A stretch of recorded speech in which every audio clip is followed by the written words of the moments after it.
কবে? আপনি ভুলে গেছেন, সেজন্য নগদ তো আপনাকে ভুলে গেছে। ঈদে নগদ জমি দিতেছে, গাড়ি দিতেছে, আরো নাকি 20 কোটি টাকার গিফট দিতেছে। এত বড় ক্যাম্পেইন থেকে আপনারে বাদ দিয়ে দিল। অসুবিধা নেই ভাই, আমি সমিতির থেকে বাদ।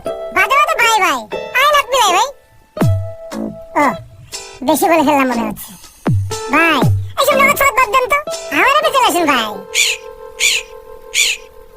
ভাই ভাই ভাই চলেই তো যাবেন, আসি একটা সেলফি তুলি ভাই। ভাই গোল্ডের ফোন দেখেন, ধরেন